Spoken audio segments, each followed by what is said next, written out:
Hello. Good morning sa lahat ng mga viewers. At good morning din sa mga viewers natin na nasa ibang bansa, mga OFWs. Thank you for coming over to this channel. At before anything else, gusto ko lang i-request sa inyo to like. Paki-press naman yung like. Then share this to your friends, this video. Paki-share naman ng video na to sa inyong mga kaibigan. At most important of all, paki-subscribe. If you have not yet subscribed to this channel, kindly subscribe. Paki-subscribe para naman lumaki ang channel. Napakaliit na channel na to. This morning, meron tayong pag-uusapan. This is also a very important topic, and we look back into our history as a nation. With particularly dito sa pangyayaring ito na nagkaroon ng sigalot ng I would say expected na kaguluhan sa bansang ito. So this is an anticipation or an analysis of what might come dahil dito sa kaguluhan na nangyari ngayon sa ating bayan. Ano kayang ma-expect natin? But this is not a gospel truth na ito talaga mangyayari. This is purely an analysis. We are going to play some scenarios that might happen in the future. So, medyo titingnan natin kung itong mga kaganapan na nangyayari ngayon, ano kaya ang idudulot nito sa pagdating ng panahon. Ang topic natin mentions about the alleged kidnapping of President Duterte. This is alleged by Vice President Sara at ang kanyang legal team, and also ng maraming mga tao based on the facts na nangyari during the arrest. Arrest na hindi naman arrest daw. It was purely an abduction and kidnapping of our former president. So, i-base natin dito, itong mga pangyayari na to, ano kayang this will precipitate into something? Kasi kung we have to look back in our history based on the People Power 1, parang ganito ang nangyari, pero mas fatal yun dahil merong taong nawalan ng buhay at yun ang nagtulak na magkaroon ng People Power Revolution 1. At that took around 3 years bago mangyari ang People Power 1. So, parang naipon, parang it was a snowballing effect. Nagkaroon ng paglaki ng pangyayari na it resulted into the People Power 1. Ngayon, mayroong isang statement si BP Sara na yung ibang nakarinig, parang siyempre yung ibang mga supporter na ni PRRD, do ang pagka-mention ni BP Sara doon sa statement na yan ay parang correlation or fleeting lang ang statement na yun. Parang at the same time, parang may kasamang joke or pagbibiro, which is common sa mga people living in the South. Napaka-hard na mga humor nila. Kaya nga, yan nga ang isa sa mga bagay. Kung hindi kayo nakapag experience living in the South, hindi nyo maintindihan ang mga jokes ng South. Very harsh, very hard. Kung pakinggan dito sa mga tao dito sa North, akala ninyo totoo na yung mga jokes na yan. But behind those statement ay isa humor. Ano ba yung sinabi ni BP Sara? Sinabi niya during her visit to her father, in their conversation with regards to the insistent demand of PRRD to return home. Kaya sinabi ni BP Sara sa kanya, kung gagawin mo yan, manganganib ang buhay mo at baka matulad ka. This is the gist doon sa sinabi ni BP Sara. ah, baka matulad ka ni Ninoy Aquino Jr. Yun ang sinabi niya. Para sa akin, parang that's a joke eh. Di ba? At the same time, meron ding warning na yan, na real warning to that. Kaya nga, ang huling sinabi ni Bibi Sara, I am concerned with your security, your protection. Diyan muna sa protection and security. Kung we make this statement very serious. Sabi, kasi, yung pag-abduct, yung pag-hidnap nga ni PRD, pagdala dito sa The Hague, pagsakay sa kanya na tinulak pa nga siya, tinulak-tulak daw si President Duterte papunta in the stairway, I think, or sa tuba o stairway, papunta ng I think it's the stairway, paakyat ng jet na yon. It proves na wala siyang protection. Wala yung PSG sa kanya. Kaya nga, yun nga ang hinanakit ni BP Sara doon sa Army, doon sa AFP. Nasaan ang protection ng Presidente during that time? So, if all these things clears out, sigurado magkaroon ng investigation yan with regards to that incident, na in the absence of the protection of the president. There's supposed to be all presidents, past presidents are merong nakatuka dyan na Presidential Security Command members na mostly are from the military.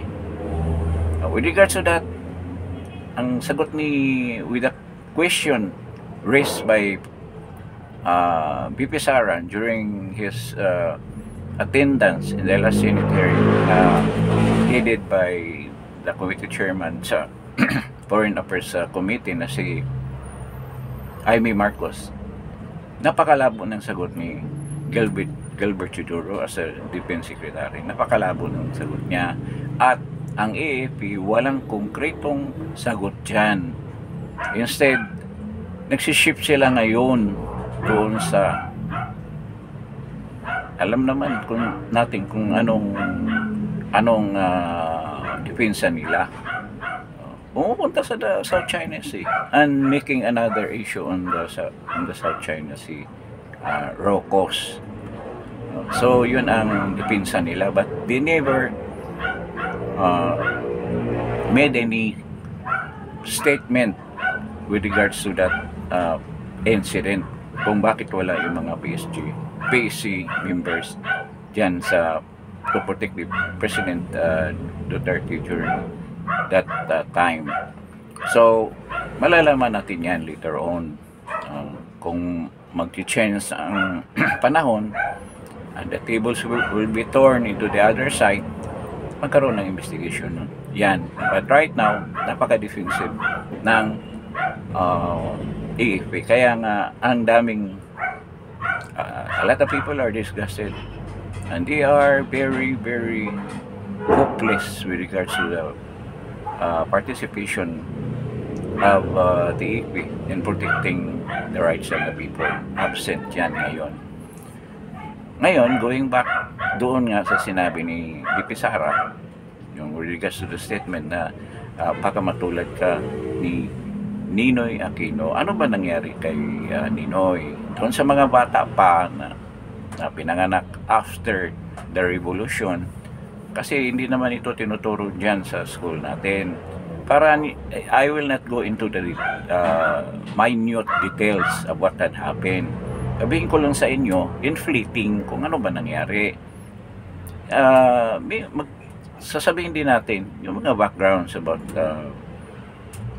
Senator Benigno Aquino Jr. Si Benigno Aquino Jr., alam naman ninyo, ang anak niya, yan si Noynoy Aquino, asawa niya si President Cory, ang anak niya na sikat, si Chris Aquino. So alam na ng mga bata. Then may mga anak pa siyang iba, si Palsi, hindi na pa yung mga anak niya. So kapatid ni Ninoy, si Butch Aquino, then yung babae, Orita ba yung apelyido niya ngayon? TC Aquino Urita. Tama ba ako? So yun ha, mga bata, alam na ninyo. So before the last election ng term ni President Marcos, doon na siya nag-declare ng martial law. Kaya ang Stone's rival niya, si Benigno Aquino dyan sa Senate. Si Benigno Aquino Jr. ay isang liberal.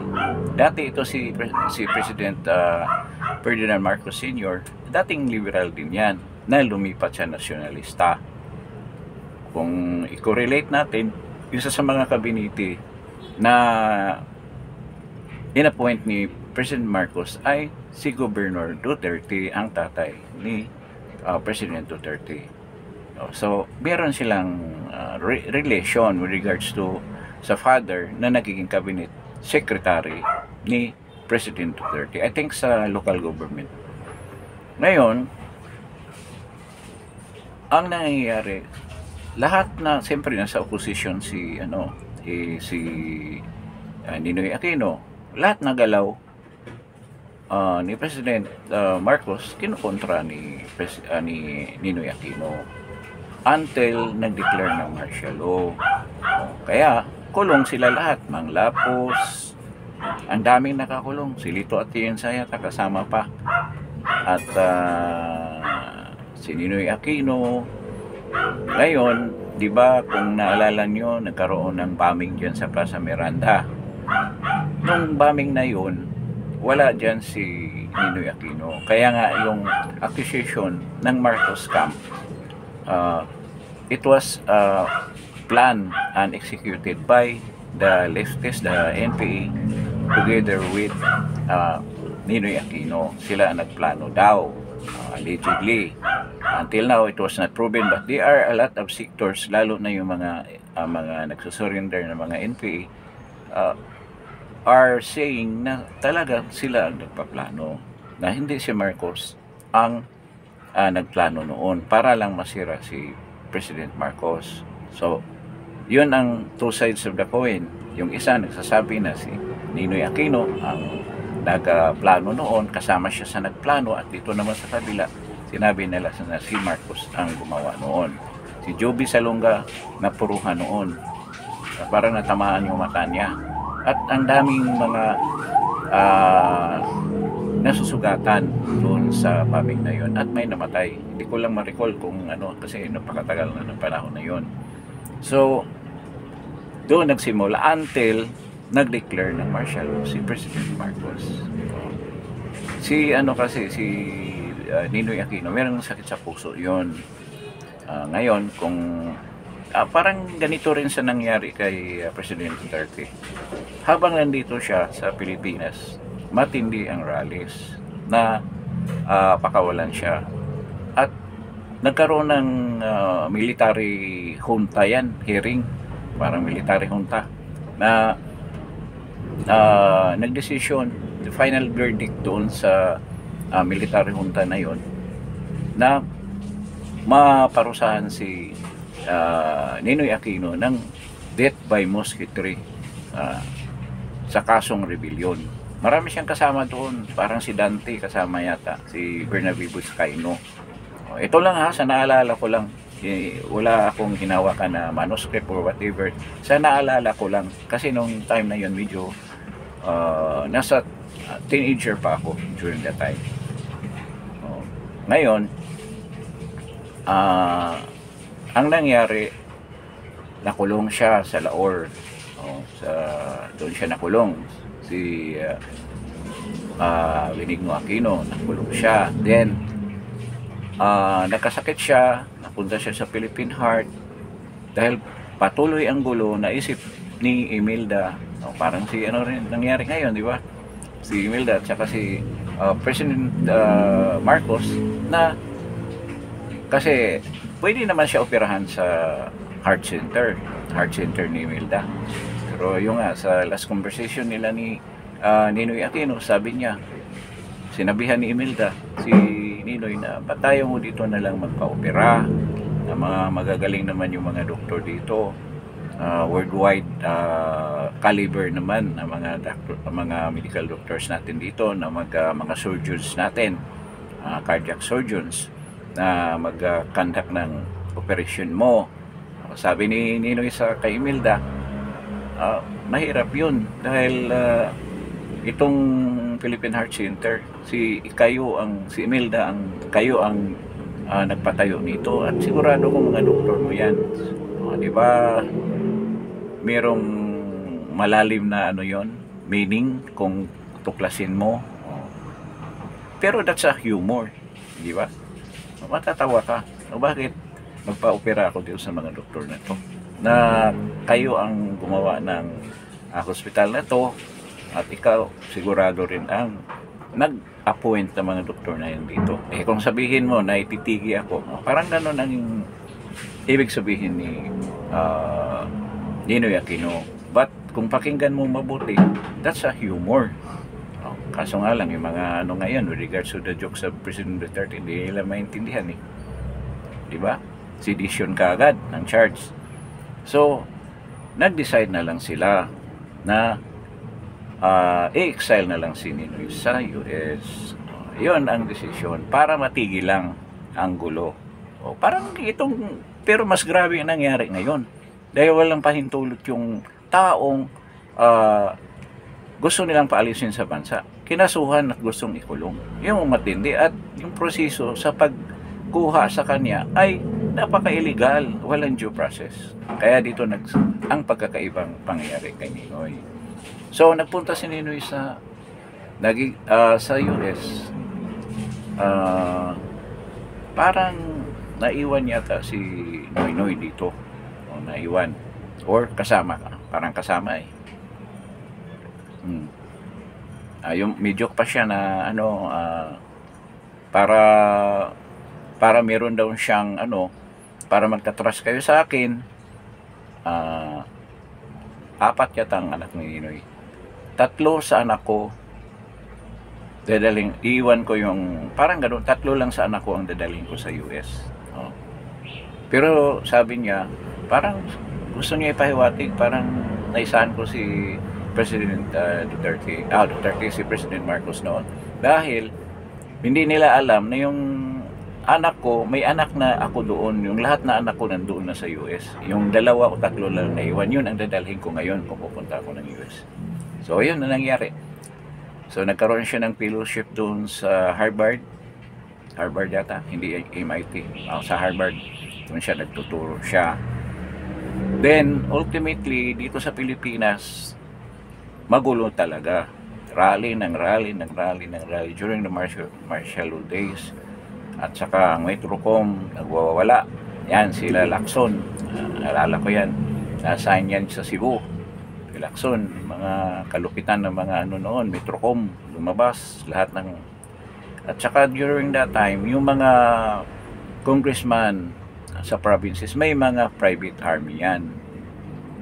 Tuwing gabi, umikot yung mga nila, mga Toyota Land Cruiser nila, yung dating mga Toyota maliliit na Land Cruiser, may machine gun pa nakapatong sa taas. Ganyan katindi ng martial law. Hindi itong mga military, but private armies ng mga politiko. Ganyan katindi nung panahon na yun. Nung pag-martial law na, medyo nabawasan yan dahil kinikontrol ni President Marcos. Parang binubuwag niya yung mga kalaban ng private armies. At dyan nag-start ang gulo sa Mindanao. Paano yan nag-start? Doon sa revelation ni napakahaba na siguro ng kwento natin, but anyway, kukwento ko na rin. So nagkaroon ng kasi attempt si President Marcos na agawin ang Sabah from the Malaysians. Hindi pa yata nagkaroon ng eleksyon na papiliin yung mga Pilipino, mga Malaysian na nandiyan sa Sabah kung saan sila sasama. Sasama ba sila sa Malaysia o sasama ba sila sa Sultanate of Sulu? So during that time, nagkaroon na training. Merong mga sundalong nire-recruit para nga salakayin ang Sabah. Ngayon binulgar nalaman siguro ni Ninoy Aquino, binulgar. Yan. So nangyari, ang kasunod na incident, dahil binuking ni Ninoy yung pangyayari, ang nangyayari, parang sinalvage daw yung mga nare-recruit na mga Muslim, na mga bata pa yun. Hindi naman bata as in teenager. Mga ano sila, 20s, ganyan. Merong nakasurvive doon sa massacre. Kaya nga tinatawag niya Jabida Massacre. At diyan sa corridor yung training nila. Nakalangoy daw papunta ng Cavite. At yun na naging witness ni Ninoy na nagpatutuo with regards to that na massacre. Until now, there's a shroud of doubt kung talagang nangyari yan, kung totoo yan. Marami nagsasabi, totoo yan. Kaya nga, si Normie Suarez kasi, ano yan, instructor, Normie Suarez. Ano yan, professor, dyan sa UP. Parang si Juma, I don't know kung magkasama sila Juma. Si Juma kasi pagkaalam ko, sa Lyceum yan, professor. At naging estudyante nga niya, o hindi naman directly estudyante, isa sa mga na-influensya na ng gusto ay si President Duterte during the time. At narinig ko na rin yan, nagsiseminar dyan nga sa Lyceum of the Philippines, dyan sa Intramuros. Naka-attend ako ng isang seminar niya dyan sa Lyceum of the Philippines, si Juma. So, ang nangyari nga doon sa Jabida, nagwala itong mga Muslim brothers natin. Nagwala sila hanggang yan si Normie Suarez, in-establish niya yung Moro National Liberation Front. Diyan nagsimula ang gulo during the martial rulings. Napakagulo yung basilan na yan, tawi-tawi gulo. Talagang ano yan, hanggang dito sa Cotabato, talagang magulo yan. Kaya ang maraming mga sundalo na na-deploy dyan sa mga areas na yan. Diyan nagkaroon ng civil war ang mga brothers Muslim natin at ang mga sundalo. At nung panahon na yun, I think that's 1970s, 72, 73, nagkaroon ng forced recruitment. Parang nangyari sa Ukraine. Pag ang edad mo 18 years old above at capable ka, physically able ka, at hindi ka nag-aaral, hindi ka nag-ROTC, siguro nung dala ka sa Mindanao. At marami akong kaklase noong high school na talagang napilitan maging sundalo. Ang iba may mga alibay, may diferensyang ngipin, diferensyang mata, pero wala yan. Dala talaga sila. At doon sa classmates ko, I think 4 ang napatay noon. Mga bata pa, 19, 20 years old. Talagang pilitan. There's a term in military niyan eh. Hindi naman forced recruitment. May term yun. Mini-mention pa nga yan ni ni J.D. Vance during ng encounter nila ni President Zelensky at ni President Trump dyan sa Oval Office na White House. Sinabi niya yun, kalimutan ko. So yun ang nangyari. So nagkagulo dyan sa Mindanao. So nagiging head yan si Normie Suarez. So maraming ang dami pangyayari dyan. Kung tuklasin natin yung history, napakahaba. So balik tayo kay Ninoy Aquino. So napunta siya ng US, but dito sa Pilipinas patuloy ang gulo.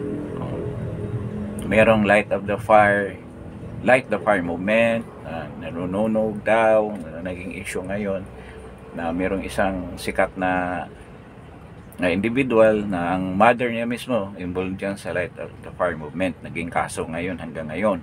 Ngayon, kung nakilala niyo si Steve Sinakis, hindi ko na lang isa-isahin.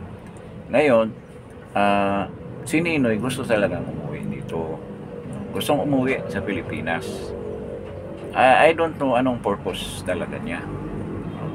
Pero, ultimately, nalalaman natin na ang intensyon niya para matigil ang matapol, mapalitan, magkaroon ng regime change. So, umuwi siya dito. But that was planned. ng husto. Hindi lang siya, marami na plano dito, paano, siyempre yung liberal opposition, plano doon kung paano. But, merong mga bagay-bagay na nangyari na hanggang ngayon hindi pa ma-explain. Parang, sa bagay, yung kay Jack Kennedy, na John F. Kennedy na assassination, na declassified na yon ni President Trump, at marami nagsasabi, marami daw mga sikreto na kasama sana sa this declassification nung ano na yon, pangyayari na yon, na hindi na isama. Pero dito sa pangyayari kay Ninoy, maraming mga incident or what shall we say, mga pangyayari na hindi nabunyag. Hanggang ngayon, mystery pa rin kung ano ba talaga nangyayari. Sabi ng iba na si Ninoy mismo ang decision na uwi siya for the sake of the country, he want to unite the country, na nung panahon na yun hawak na hawak ni Marcos yung Pilipinas. Talagang umuwi siya. Pero maraming ang questions doon. Kung sino nagpauwi sa kanya, sino assure sa kanya na ganyan, or talagang siya ang kusang umuwi para sa isang purpose, para matanggal ang Marcos regime, ma-oust ang Marcos regime. So, ang nangyari noon, pagdating niya sa airport, alam na siguro natin ang lahat. Pero mismo doon sa pagdating niya, bumaba siya sa tarmac. Sa tarmac siya dumaan na may escort siyang pulis. Pulis or PC o military yata. Hindi ako sigurado. Doon siya binaril.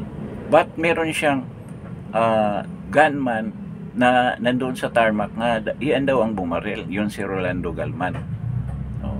Maraming questions nung binaril siya doon sa pagbaba niya sa stairways. Bakit umabot siya doon malapit sa van na sinasakyan niya, nakadapa na siya doon sa sa tarmac. Yun nga ang very prominent, iconic na picture niya na sabi pa nga ng mga tao na talagang hahalik siya sa lupa natin. Pagdating niya, yun ang meaning niya. Marami nagtanong bakit umabot siya doon, nagaling siya sa stairways. So hinatak lang siguro siya papunta doon. So may mga questions na ganyan, yung ano ba talagang nangyari sa actual na nangyari nung pagkabaril sa kanya. Then doon din merong isang Japanese na reporter nakakuha ng video clip doon sa pangyayari. Nakita si Ninoy pagbaba niya, na sinundo na siya ng mga sundalo. Medyo siya, kabado, utla, ganyan. Parang alam na niya kung anong mangyari sa kanya. So alam niyo anong ibig kong sabihin. Alam na niya kung anong mangyari sa kanya. Ngayon merong isang interpretation doon sa kung sino talagang pumatay. Lumabas doon sa investigation na pumatay yung pagbaba nila, yung sundalo dito sa likod. Yun ang bumaril sa kanya. So ibig sabihin hindi si Rolando Galman. Si Rolando Galman, whole guy lang yun. Pinaril siya, may dalawang sundalo sa harap, kasi narinig ang boses doon sa video nga clip ng kinuha ng Japanese reporter. Hindi nga lang siya pinasunod doon pagbaba sa stairways, kaya hindi niya nakunan. Pero nakunan niya doon sa bintana ng eroplano. Pero hindi niya nakuha yung pagbaril mismo. Ngayon, narinig doon sa video clip yung pusila, which means sa Bisaya yun, barilin mo. Yun ang nangyari. Ngayon, namutla daw si Ninoy, parang alam niya anong mangyayari. Meron ding isang side of the story na talagang plinano na yun, na maging hero talaga si Ninoy. So, parang sadya. Ganun sabi ng iba, allegations ng iba. Alam nila na talaga siya nag-sacrifice ng kanyang buhay. Napakabigat na gagawin yun. Alam mo na talagang para sa akin, hindi yung mga nasa Marcos side, mga lawyer, hindi dapat maging hero si Ninoy. Sa ginawa niya, hindi mo i-consider na hero yun. Hero pa rin siya para sa akin. Kahit anong sasabihin ninyo. No? Hindi ibig sabihin dahil dati naman ako talagang supporter ni Ninoy Aquino. Sama-sama ko pa nga sina Boots noon. Sumasama ako dyan sa grupo nila, yung Atom, August 21 movement, yun ang pagkamatay ni Ninoy Aquino. So, ibig sabihin, meron daw nagplano na ganyan talagang gagawin sa kanya at alam niya yun. Ngayon, so nagkaroon ng investigation, naturo kung sino, nakakulong na yung mga bumaril sa kanya. Marami kasi composite group yung nag-execute ng plano na yun. Ang nangyari, nakulong sila lahat. Nung kapanahonan na si Cory Aquino ang naging presidente, yung investigation, nagtataka lang ako, bakit walang naturong mastermind? Definite na mastermind. Ay kung si Marcos pa pinagbintangan nila, bakit hindi nila sinampahan ng kaso? I don't remember na mayroong kasong sinampa laban kay Imelda o kay President Marcos. Hindi nila natuklasan kung sino mastermind. Dalawang presidente na Aquino ang dumaan, kay Noynoy at kay President Cory. Walang natuklasan, walang nakakulong with regards to that matter. Kaya nag-surface yung idea, yung haka-haka na kamag-anak din nila ang nag-execute, nag-fund na siyang mastermind sa pagpapatay ni Ninoy. Until now, that's a mystery. Siguro hindi nga na-declassify kasi walang solid na proof niyan kung ano bang investigation ang ginawa ng NBI or whatever intelligence group ng gobyerno na nag-investigate with regards to that matter. Marami akong nababasa na mga commentaries about that, pero walang definite talaga, walang naturo na mastermind. So yun, may mga bata, may mga kaedad ko, alam na ninyo yan. Matagal na nating sa kapihan, sa inuman, pinag-usapan yan, napakatagal na panahon after dun sa after the People Power Revolution, ilang years na yun na pinag-usapan until now. We never came up with the final idea kung sino ba talaga ang nag-utos na barilin si Ninoy. Yan, isa sa mga mystery ng ating history na maraming haka-haka na ito ang nagturo, ganyan. Yung tinuro nyo, patay na rin yun Alam niyo kung sino yun, okay? Doon sa mga halos kaedad ko, doon sa mga bata, I don't know kung marami naman mga historians natin na they have their own marami silang mga digital books pwede yung bisitahin. Huwag lang yung mga foreigner ang titingnan, yung mga Pilipino nating historians, and they have very conflicting ideas with regards to this matter. So going back dito nga sa sinabi ni Bibi Sara, yun, mayroon na kayong idea na ganyan, ayaw niya na mangyari kasi sinisigurado ni Bibi Sara na yan ang mangyari sa iyo. But despite all this warning na galing kay Bibi Sara, anong sinabi ni President Duterte, na bahala na. Kaya nga dyan nagsimula yung sinasabi ng GMA, mga balita nila, bahala na raw. Kaya nung si Maris yata yung nagtanong, ibig sabihin desperate na si bahala na, ganon. O kaya nagalit yung mga OFW doon na DDS sa sinabi niya doon sa interview. Kinokosyon siya, hindi yan ang ibig sabihin. Kaya isa yan sa mga gulo doon sa interviews. Ngayon, yung warning ni Bibi Sara, baka yan naman mangyari sa iyo. So doon sa it started as a humor, Pero nagiging serious na yun kung sakaling mapauwi si President Duterte. Doon sa tanong natin, kung nagtitrigger ba ito sa People Power 3, maraming tayong dahilan kung mapupunta sa People Power 3, People Power Revolution, itong pangyayari kay President Duterte.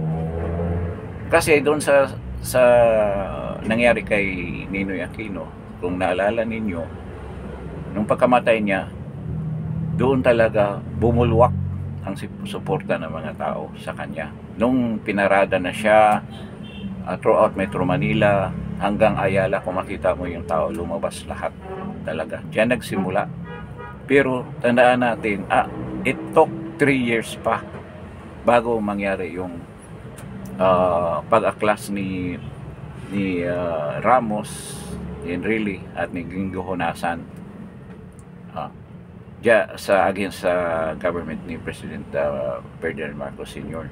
So, hindi natin ma-expect kung gaano kabilis kaya ang mangyayari kung patuloy na gagawin ni Bongbong Marcos itong ginagawa niya ngayon. Sa tingin ko, he is doing the same mistake as what his father have done. Pero mas matindi yung sa kanya kasi ang dami niyang mga mistakes eh. Kung ako pa ang analyst or somebody na mag-advise kay President BBM, marami akong susuwayin doon sa mga ginawa niya. As a political leader,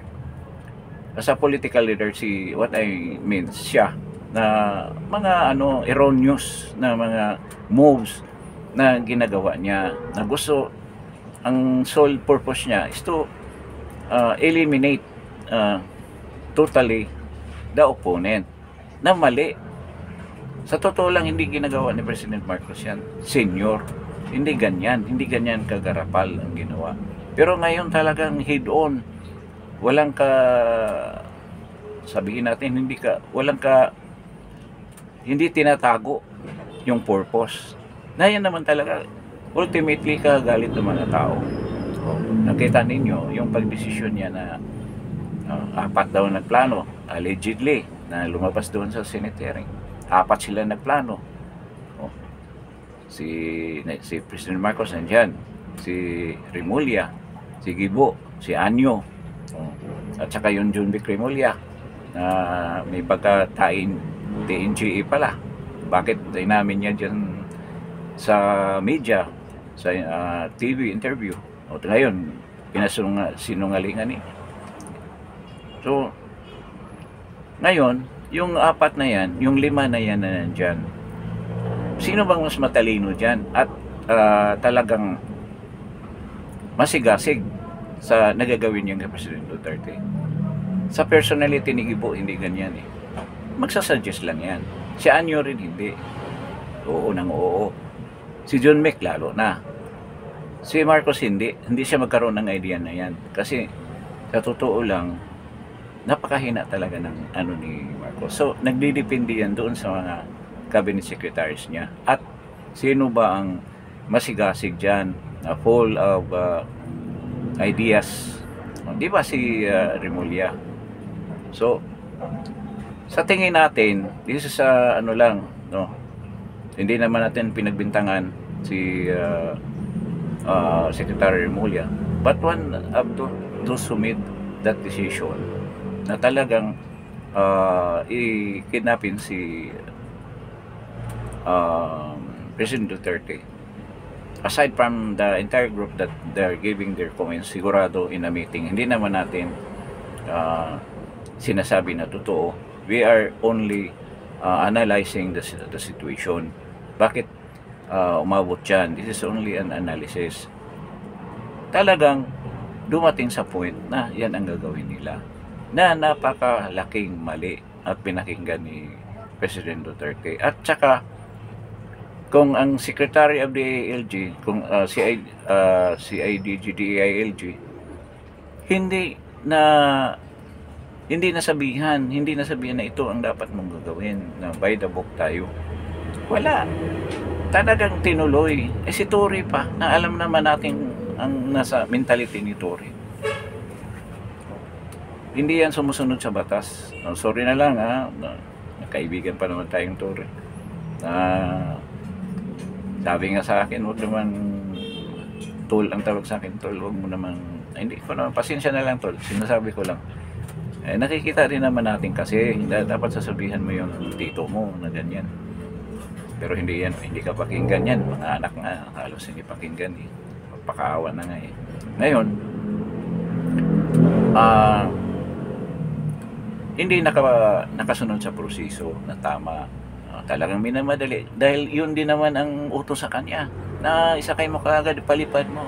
Ito naman, si Editor Chief, nag-iisip na kailangan sundin ko to. Kahit anong mangyari, kahit nalabag sa batas. Hindi na iniisip yan eh, nalabag sa batas. Basta, parang sundalo, mission oriented, kung anong mission yun ang gagawin. Kaya yun ang nangyari. So, puro palpak yun. Walang due process, hindi napunta sa judicial court, National Competent Judicial Court. Sablay lahat. Tapos, lumabas pa yung division notice na tayo rin pala ang gumawa at pinadala rin sa ating sarili dahil nga umalis na si President Duterte galing sa Hong Kong. Supposed to be i-endorse nila doon sa Interpol Hong Kong, wala eh. Pagdating dito, gumawa tayo ng sariling Interpol kasi wala namang Interpol na agent dito mismo na taga-Interpol. Nag-appoint ng Interpol agent para yun ang mag-escort ni President Duterte doon. Itong lahat, sigurado ako nakikita ng defense team ni President Duterte. Kaya, ang probability talaga mapauwi siya through kung anong means, kung ma-discontinue kasi wala daw ang acquittal na word sa ICC. Kung ma-drop yung kaso, hindi na matuloy yung kaso na yan, mapauwi si President Duterte o through an interim release na talagang nasa batas naman ng ICC na pwede, it is your right to apply for an interim release. So, pag interim release, mayroon pang further na investigation yan or hearings later on, maybe by September. Ngayon nga, sinasabi nila, they are expecting na before the March 28 birthday ng President Duterte ay ma-implement na yan. Pero I doubt mangyari yan.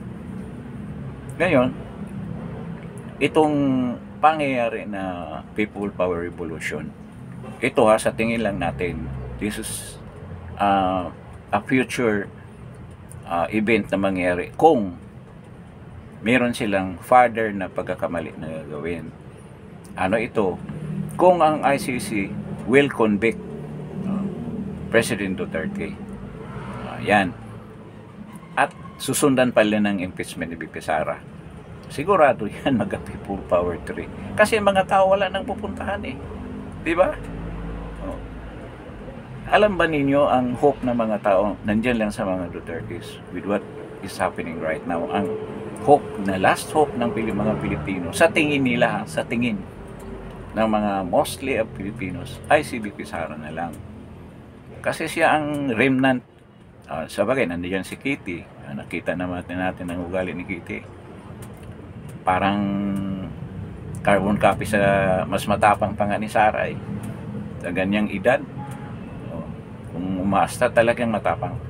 Ngayon, si Basti, ganun din. Yun talaga mga remnants. Pero right now, in the offing, si BP Sara talaga ang hope natin na maibalik yung kaayusan ng bansa natin. At yun ang tanggalin ninyo. Magkagulo talaga, sigurado. Kung hindi kayo kontento dyan sa pagka-incarcerate nyo, illegally detain nyo kay President Duterte dyan sa dahig at i-convict nyo yan, sigurado magkagulo ang Pilipinas at ang buong mundo.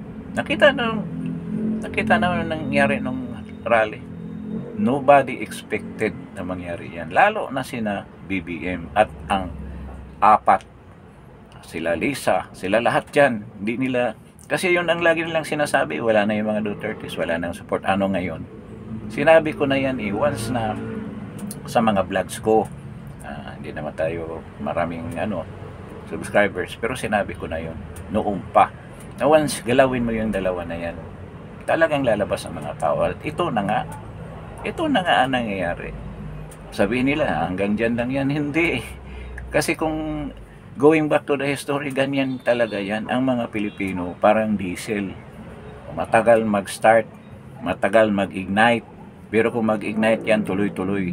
Yun nangyari sa People Power 1. Ayaw ko naman mangyari, kung uuwi man si President Duterte, mangyari yung nangyari kay Ninoy Aquino. Napakalungkot ng Pilipinas kung mangyari yan. Magkagulo na talaga.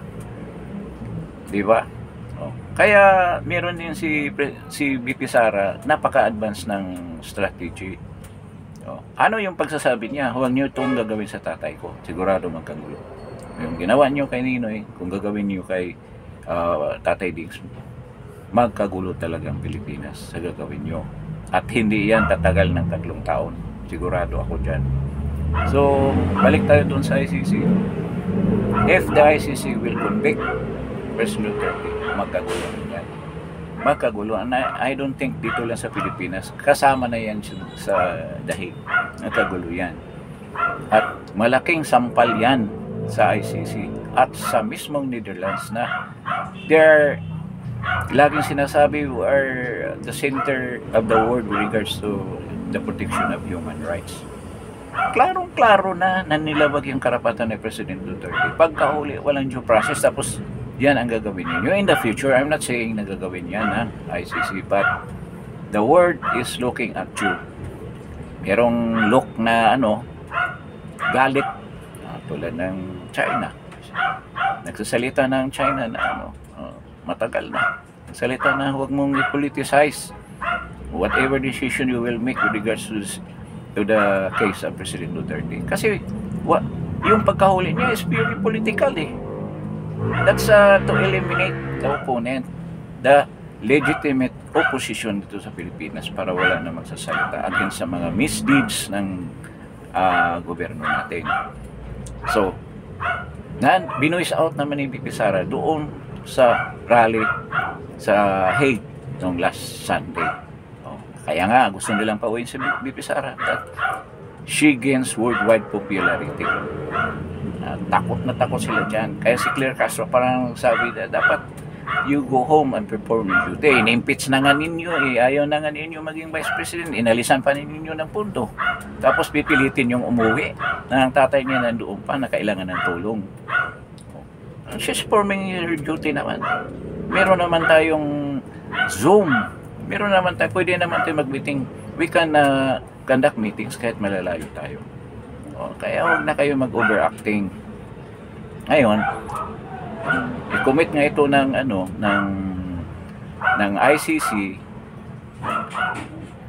ICC ang pagkakamali na yan na i-convict si President Duterte. It triggers talaga people power revolution. People power revolution. Definite ako dyan. Kung hindi naman, mas maganda. Kung magkaroon ng change of heart si Bongbong Marcos, haharap na lang dito sa eleksyon na to. Kasi mali rin eh. Kasi ang intention nila na maalis si President Duterte sa political equation. Na gusto nilang mawala si President Duterte. Lahat na rallies from Maisog hanggang dito sa mga campaign rallies ng PDP Laban, talagang dinudumog ng mga tao. At takot na takot sila matalo dyan. Maraming reason bakit takot.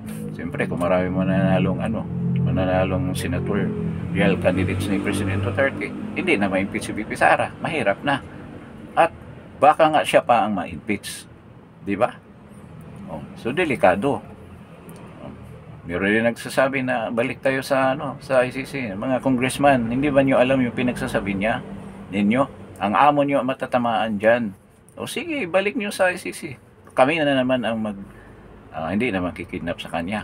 But we will file cases against humanity naman sa ginawa. Yung sa anong humanity sabi? Anong ginawa ni Torres sa sino nag-utos? Merong mga video clips yan na siya nag-utos. Diyan sa shades ng KOJC. So, yan pwede nating isampayan sa ICC. Kaya mag-iingat kayo sa mga sinasabi, mga congressman. So, ito yung analysis natin sa pangyayari. Once na yan ang mangyayari, yan ang mangyayari sa pagka-incarcerate ni President Duterte dyan at makonvict siya, talagang mangyayari yung people power. Sigurado yan. Right now nga, nandyan pa lang siya. Grabe ang pressure na ginawa ng mga Pilipinos na nasa Europe sa ICC. I don't know kung bakal yung mukha nila, hindi nila naintindihan anong ibig sabihin ng mga tao, or they are truly protector of human rights. Talagang silang pinaka ideal na lugar para dalhin ang mga kaso with regards to human rights violations. Kung susundin nila yan sa totoong meaning of the word of due process, i-acquit nila or walang acquittal, they will drop the case of President Duterte ngayong pre-trial pa lang, dahil the world is demanding. Hindi lang mga Pilipinos, klarong-klaro ang ginawa. If they will do otherwise, na against sa will ng mga tao, mayroong mga repercussions yan, hindi lang galing sa mga tao but the other countries. Baka maapektuhan ang mismong bansa ng Netherlands dyan. Malay natin kung kakampi si President Trump, sabihin niya mag-sanction ako dyan. Yung mga dairy products nyo galing sa Holland, galing sa Netherlands, i-sanction ko yan. Lagyan ko ng tariff yan, 50%. Di ba? Malay mo, mangyari yan. Kasi klaro naman ang injustice na gagawin kung i-convict si President Duterte. So, dito, ang basihan ko sa sinabi ko na there's a big possibility, there's a probability na mangyari ang people power trade. But, this is one of the fatal mistakes kung mangyayari ito. Fatal mistakes na ginawa ng BBM administration. They totally disregard kung ano talaga nangyari on the grounds. They underestimated, they miscalculated na yan ang mangyayari. Akala nila na kaya ng press nila, ng ABCBN, ng Rappler, ng ANC nila, na masway ang mga tao. Hindi ang mangyari. Ang mga tao hindi nabubo. At with the birth of social media, yan talaga ang pagkakaiba doon sa people power 1 during the Korea administration at saka ngayon. Maraming well-informed na Pilipino, and in fact yung mga Indian na stations, naramdaman nila, marami silang views. Meron akong kaibigan dyan na commentator dyan sa kakapihan ko, na minsan nagpupunta dito, minsan umuwi ng India kasi meron siyang dito yan nagbabakasyon, kasi marami siyang kamag-anak na mga Indian na nagnegosyo dito. Nagpunta dito, husband and wife team. Kasama na rin siya dyan sa nagko-comment with regards to the situation. At marami pa siyang views kasi mga Filipino vloggers. Sa bagay, legitimate media outlet naman sila sa India. Tawang-tawang sa akin. I'm happy, I have a lot of views. Ganyan. Matawag siya sa akin. Sabi ko, pagdating dito, pagbalik mo sa Manila, magpakasyon ka, i-blow out mo ako ha, mag-stick tayo. Sabi, yes. So, ganyan ang nangyayari. Hindi lang tayo ang aware dyan, ang nakanotice niya ng husto at nakaramdam sa situation ni President Duterte sa pangyayaring ito. So, siguro medyo mahaba na itong natin. Sorry na lang sa history ko. Medyo hindi ko na lang na-research kung what I remembered dito sa vlog natin. Kung anong naisip ko at naalala ko pa, yun ang sinasabi ko.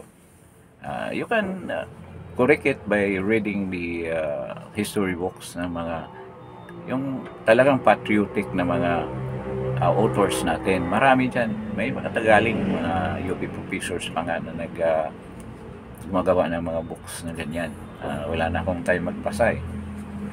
So, with this, maraming salamat sa pagdalo niyo sa Justin Talk News PH. At I hope you will share this video at pakipress naman ng like and then press the notification bell para naman ma-notify kayo whenever we have a broadcast. At one thing na gusto kong i-request sa inyo, subscribe, paki-subscribe naman para dumami ang community natin dito sa Justin Talk News page. With this, maraming salamat at good morning sa inyong lahat. Kung ano mang time zone nyo, good morning.